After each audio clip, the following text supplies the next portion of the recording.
I dobrodošli u novi video. Danas malo vozimo đubar. Nije nam još sazreo pa ga vozimo u polje da sazori. Evo malo se vozimo po blatu. Nije ništa strašno. Evo i traktor je polako počeo dobivati haubu i sve što treba.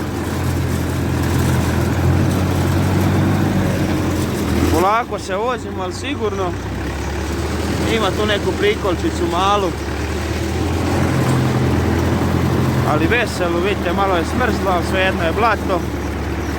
Vidite kako je izgleda naše polje. Jer tu je blizu Pupa, odmah iza Živice. Evo ga, obavezno se subscribe-ajte na kanal, pretplatite se, ništa vas ne košta. Bacite jedan like, komentar kakav, šta mislite o tome.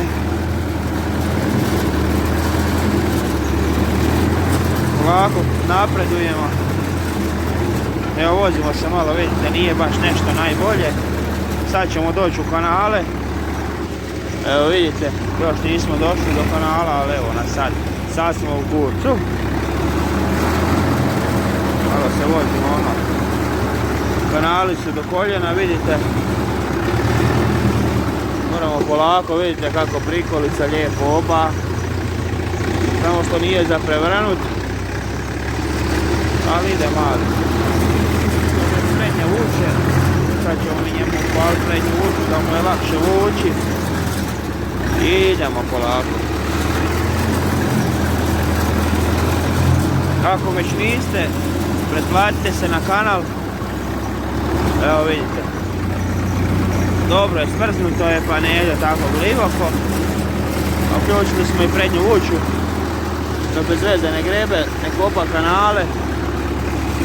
Vidite, izravano sve nikako. Lako se vozimo.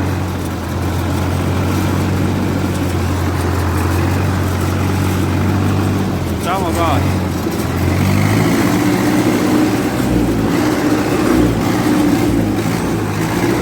Evo da tu vozimo đubar na jednu parcelu. Tu ćemo sijati djetelinu, proljetu. Vele da nije dobro, ali vidit ćemo. Malo se ziba, nije baš nešto najbolje, ali vidite, malo smo se nakrenuli, to vi ne možete vidjeti baš, ali vidite kako se to nakreće jedna mačka.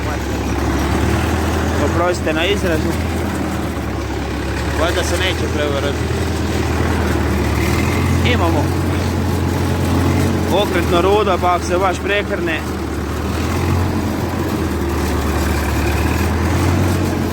ovo je Fiat 940 specijal. Ovo je tehnostroj, đubretarka i kiperica. Obavezno bacite like, subscribe, nemojte zaboraviti, molim vas, ništa vas ne košta. I lijep pozdrav svima, komentirajte i tako to.